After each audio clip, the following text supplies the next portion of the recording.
The relief of stress and anxiety is a byproduct of gardening. It is not my priority. My goal is overall to grow 70% of what we eat as far as produce is concerned. I'm not there yet, but I am making great progress. But the byproduct is a sense of less fear overall, a decrease in anxiety. It does make me feel better.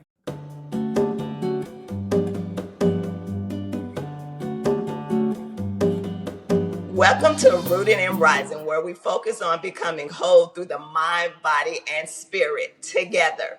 My name is Lamisa, and my guest today is Nicole Curtis. She is a gardener. Hello, everyone. Thank you, Lamisa, for having me.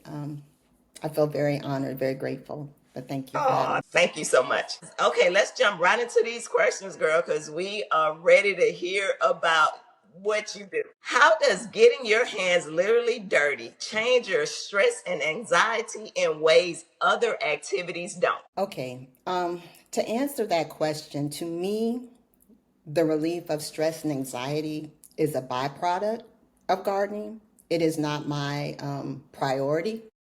My priority is very practical. I am a homesteader, which just means that I try to grow a majority of my produce on my property. I do not have animals. We do have a fishing pond, but that's the extent of it. But when I go out, primarily, my goal is overall to grow 70% of what we eat as far as produce is concerned. I'm not there yet. I'm on my journey, but I am making great progress. But the idea of going out and getting my hands in the soil and gardening, because it is such a joy for me, it's like as people say, I geek out there. I have to be careful because everyone is not as excited about gardening as I am. But the byproduct is a sense of less fear overall, a decrease in anxiety. It does make me feel better. There have been times where I've literally felt sick, wanted to take to the bed, and I said, let me just go out and cover this plant. And then 2 hours later, I've forgotten about whatever it is that was had me so concerned or whatever physical ailment I had because covering this plant led to something else and led to something else. And before I know it, I'm feeling just fine. So in that regard, it does bring some relief of anxiety and actually getting my hands in the soil. And then just as a safety precaution and so people understand, I wear gloves 90% of the time. There are things in the soil, sometimes pests, that can cause, great harm and annoyance. I live in South Georgia, where copperheads are real, and different things that can really bite you. So I always, when I give my classes, I recommend wear your headgear to protect from the sun, and also put some gloves on. Has nurturing plants changed how you think about nurturing yourself? That's an interesting question because on the riff, I want to say no, but giving it more thought, um, it does. Because when you're growing different things, whether it's tomatoes or bell peppers or collards, whatever you're growing, they require different growing conditions. Your tomatoes, they're going to love the summer heat, although they're going to want some afternoon shade. Your collards, that's a fall vegetable. It's not going to enjoy all that heat. And sometimes you have to, all the times, you have to provide the growing conditions if you want success for that plant. And when you look at yourself, I can easily see how that could be applied. I have to provide the best growing conditions that I can, so that I can grow as well. So, yes. Tell me more about your fishing pond. Okay. When we moved from Georgia, Lamisa also knows my husband. This was my idea. The 5 acres and all the stuff. We were just going to get a normal mini mansion that they call them here in Atlanta. And when we began to look, one of his requests was he would like a pond to fish. And when we saw this particular property that I'm on, when I looked at it, I thought it was a retaining pond. I didn't think it was an actual pond. The pictures didn't do it justice. And so when we came out to see it, we see that there's an acre pond on the land, and we're so excited. It's approximately 8 feet deep at its deepest. It's not particularly huge, but we did seek out a place in South Georgia where we purchased catfish. We purchased 200 the first time. They come about like this, and you purchase them per. And we bought them and we added them to the pond, and then we made a second purchase, and we put those in, and we feed them catfish food, and occasionally he goes down there to fish, and that's just a meat source for the homestead. We're still working. I'd love to get to the point where they're big and old enough where they're spawning on their own, and we're no longer having to repopulate the pond. So, but we enjoy it. Our children and grandchildren, enjoy coming out to fish and get outside. So it's been pretty great. Escape to Hot Springs, Arkansas, and reconnect with yourself at our Feed Your Soul Wellness Retreat happening April 29th. Imagine yourself surrounded by healing waters, expert guidance, and a community dedicated to real wellness. This is your moment to root and rise. Just lock in your spot and save with our early bird registration. Opening November 1st through November 30th. Set your clocks as there are limited space available. Now, back to the episode. Sometimes the plants doesn't harvest or they die, which I'm sure you've seen this. How has this changed your relationship to failure? When a plant doesn't make it, I start reevaluating things. And that can be something as simple as, I forgot about this plant and I didn't give it the water it needed. It could be that significant, or it can be, I've also experienced where there is a disease within the plant that spreads to other plants. And it could be something a lot more, a bigger deal to deal with. And I always evaluate, like, what does it need? Did it get enough water? Did it get enough fertilizer? Did it get enough sunlight? Did it get too hot and I needed to put shade cloth? I live in the South. Full sun in the South is different than in the North, I just believe. And a lot of plants require, they'll say on the package, give it 6 hours of full sun. And full sun in the South has killed a whole lot of plants. But I look to what I can do better next time. And I don't take it to heart. And that has also moved over into how I view failure. I don't take it all to heart.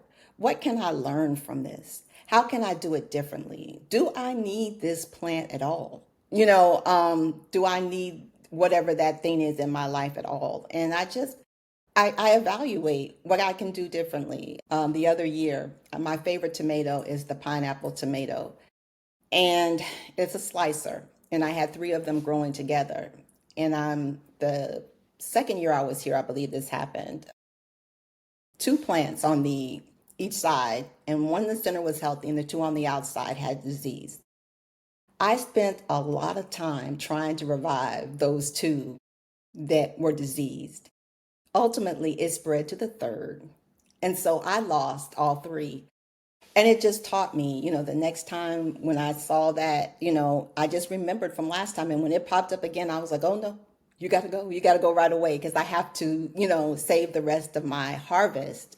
And sometimes we just have to, sometimes I feel that we spend a way too much time trying to resuscitate things that in our lives that maybe it is time to let go and, embrace the new when you've done all that you can do. Has your relationship to patience changed? Lamisa, I'm going to be totally transparent. It has not. Most gardeners will plant a seed, and if we tell you the truth, we come down the next day and we're like, hey, we know good and well that nothing is coming up overnight. but we do it anyway. I would love to say that gardening makes me more patient and no, I'm very much like, when's it gonna grow? What's it gonna grow? But I have learned not to rush it. I don't go and get harsh chemicals that will force things to come more quickly. I have learned not to do that. But no, I'm sorry. I don't think it has affected my patience any. What has observing the full life cycle of plants taught you that you didn't expect? Mostly that plants, their purpose is not to produce food for us. Their purpose is to produce seed in the earth. So the example as a cucumber, if you allow the cucumbers to stay on the plant, and if they grow to the point where they begin to turn yellow, and sometimes this can happen because there's a lot of leaves on a cucumber plant and the cucumbers can hide. If you allow it to turn yellow, chances are extremely high that that plant is done because it has made seed. That yellow cucumber will continue to rot. All those seeds will drop to the soil, and I have made seed in the earth. All plants are here to continue the reproduction of that plant. As humans, we interrupt that process and we pick them, and then they continue to try to make seed and we continue to pick them. And so that's what I've learned in watching the full life cycle of a. Okay, that's very interesting where you say they're not for food, they're for seed. So so explain that just a little bit more about like how does the seed interact with the ground? We plant plants to feed us. The plant is trying to produce seed to continue to produce seed in the earth. So once that seed hits soil, it gets covered up and it can even overwinter. Like next winter in my garden, all kinds of what gardeners call volunteers will pop up. I love volunteer plants. They're often more stronger than new plants that you put in the garden because they've overwintered, they've grown from a plant that survived. Then the seed has dropped, whether that's marigold seeds or cucumbers or tomatoes that have fallen and died and rotted on your in the soil of your plant bed. Those seeds will germinate next year, and you'll see little tomato plants pop up. And that's what I mean uh, without personifying a plant. That's what I'm trying to say. It's trying to grow more for the future, more plants for the future. So once it hits that soil, sometimes it will overwinter. And next summer when I go out, it's very hard for me to pull a volunteer. I'll have volunteers everywhere where tomatoes or cucumber seeds have fallen, marigold seeds are fallen, and you'll have zinnia seeds, you'll have fresh, plants growing from them. My dad takes the watermelon seeds out of the watermelon and put them back into the ground he says that they produce. Yes, absolutely. I will, if I have a pepper plant in particular or a tomato, usually I'll say a pepper plant that has done really, really well. And I'm like, man, I like those peppers, and this plant did so well. I will save some of the seed, and I'll usually put them on a little paper plate and let them completely dry out. And I will plant those seeds again next year because seeds want to grow. So yes, to answer to that question is yes, you can use seeds again. And people have even found success in using seeds from store-bought vegetables as well. Have you noticed gardening affecting your relationship with your own growth cycle, like seasons of productivity, rest, or struggle? Seasons of productivity and rest. Not sure about struggle. In the summer, I'm heavy in the garden. The spring, summer, I'm heavy in the garden. So there's a lot of working to get the spring and summer garden planted and then harvesting. So during that time of year, I'm less likely to be handling things in the home as far as like big projects and what have you. Now that I'm in the fall, not everyone has the blessing of fall gardening, but I live in the South, so I do. And but the plants grow much slower. They require much less care. There is way less pest pressure. Often for new gardeners, even though the spring gets all the shine, I like to suggest maybe trying fall gardening if you live in the South because it does let you kind of ease in on a slower pace with less pest pressure, so you can kind of get used to things before you go, in full in the spring. So I find myself in the winter months, especially when the time changes and it gets dark.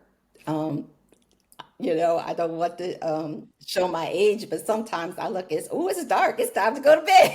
So like it could be 6:37, but I'm like, I'm tired. Like it's not light outside, and it really affects me. And I think it is because I'm a gardener. But yes, as far as being, super productive and then knowing when it's time to rest, I kind of do follow, like the garden cycle a bit.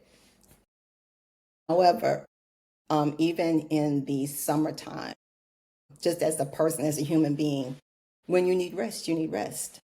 And I pull back, I vacation, I do other things so that, so whenever I need rest, I take it. But definitely there is some rhythm to it that matches the garden. Feeling stuck in your wellness journey? You're not alone. That's why I created the Embodiment Collection. This collection includes 8 digital products we've created to help you embody these traits and connect with your best self. You can buy one, mix and match, or purchase the deluxe, which includes all embodiment guides. Head to lamisawellnesscollective.com/store or click the link below to shop now. Let your wellness transformation start today. Now, back to the episode.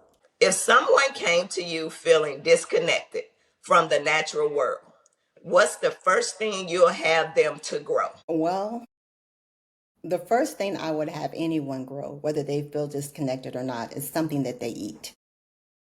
A lot of people, for us, a fresh tomato is like a lot of gardeners, like the epitome, like, yes, I grow my own tomatoes. But if you don't eat tomatoes, it don't matter. Whatever you like to grow that is conducive to growing in your area is the first thing that I am going to ask you to try to grow. As far as feeling disconnected from the natural world, gardening is just one of the ways. I first make sure that they felt that gardening is a way for them to connect. Some people would prefer the beach, some people prefer the mountains.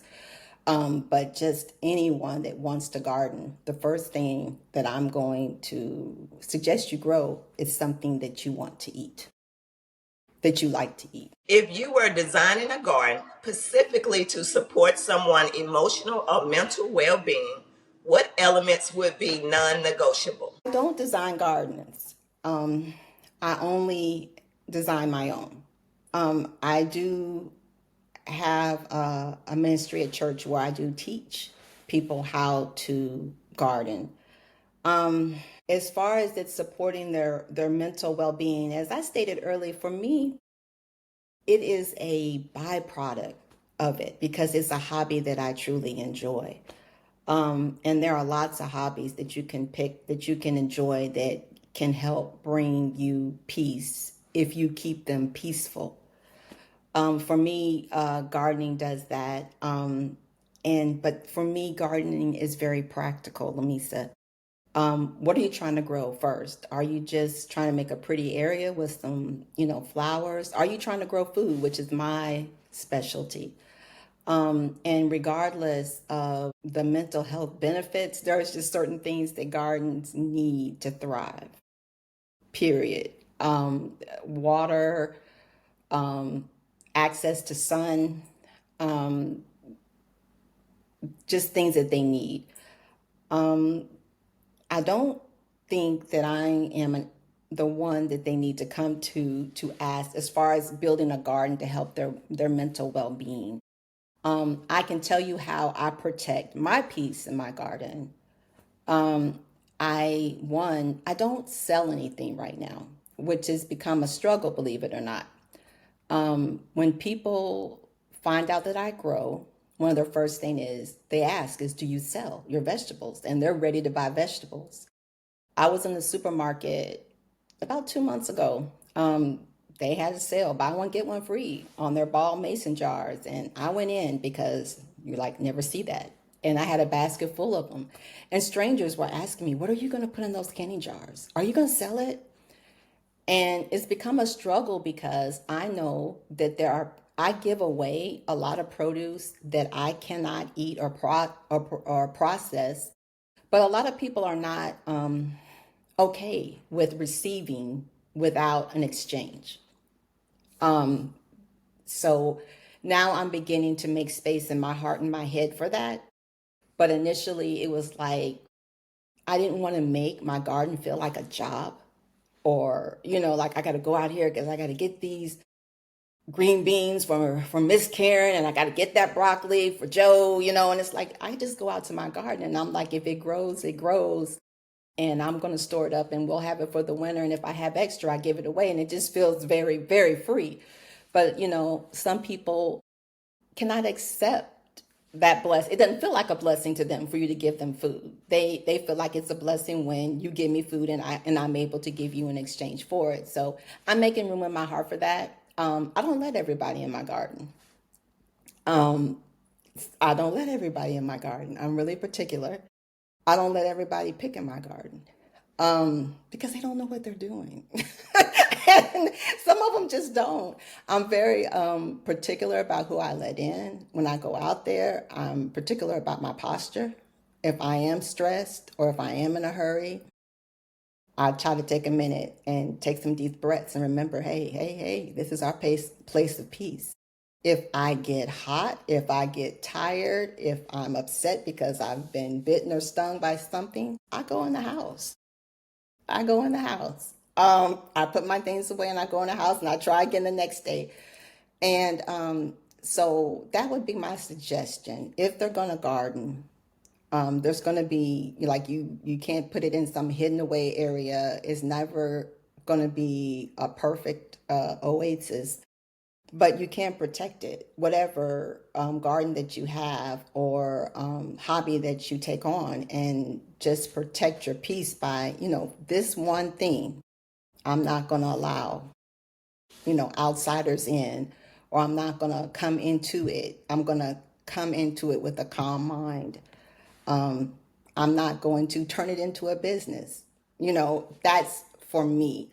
Someone else may have other parameters that they have to put around their garden or whatever hobby it is that they have. But, sit down and determine what better boundaries do I need to place around my time in this garden or this garden period to keep it a place of peace. That would be my number one suggestion. Has your relationship to gardening changed as you navigated challenges? There are seasons. Every year, I may not be able to go hard in the garden. There are some times where I'm just like, I'm going all out. I'm planting this whole thing, it's on and popping for the whole summer or whatever. But there are times when, whether it's a time of illness or it's a time of you're just busy in other areas of your life, that you may have to cut back, and that's okay. That's okay. Don't feel another boundary around the garden. Don't feel pressure to plant more or plant less. I like to share the information that I know with others so that they can plant their own gardens. And I like to give away my vegetables, but I'm not someone that, just stresses herself out. Like, you got to put out all 50 of those pepper plants. You got to put all these tomatoes, even though you're traveling, 2 months out of the year. And I mean, you have to be realistic with it. So I will say I plant as my schedule permits. Now, for me, because I'm a homesteader, my garden takes a bigger priority in my life than most other people who are just a regular, gardener. They just garden. But I still, I try to look at my life as a whole and make sure that I'm not overexerting myself out there. So, yeah. When you see someone transform their gardening, becoming calmer, more grounded, more hopeful, what's actually changing in them? I get so excited, and they know it. I have a small ministry at church, and some of the women that attend my classes, when they come in and say, "Hey, Nicole, I got some tomatoes," and one of the things I ask is that whatever you grow, plant one or two more plants so that you have something to share. And then we bring them, and you just set it in a basket in the narthex or in the entry of the church building. And whoever needs it or wants to try it, they can grab it on their way out the door.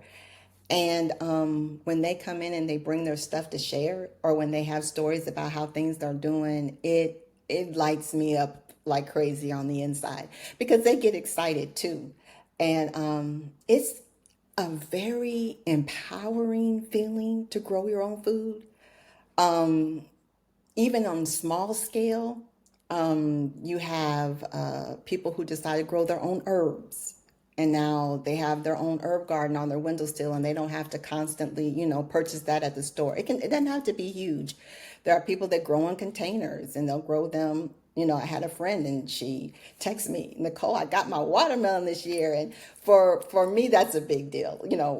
Getting the watermelon and growing it to from seed to the fruition is huge. It's like, and it tastes good. I mean, and I'm super excited. I'm over the moon because it's like, that's very powerful, and that's something you don't have to go to the store and buy. And it's a new, what's the word I'm looking for? It's a new skill that you can put in your back pocket. You're like, I know how to grow food. So, yeah, and it is a skill. Do you think plants have an intelligence or agency? No, ma'am. No. I will admit to talking to them though. If I come out to my garden and the pepper plants are looking particularly good, I might be like, "Ooh, y'all looking good today," but I do provide them with everything they need, but no, I don't. No. Well, Nicole, thank you for coming on today. We have truly enjoyed all the information you have given us about gardening. And you have a wonderful day, and we will talk to you soon. Bye. Bye.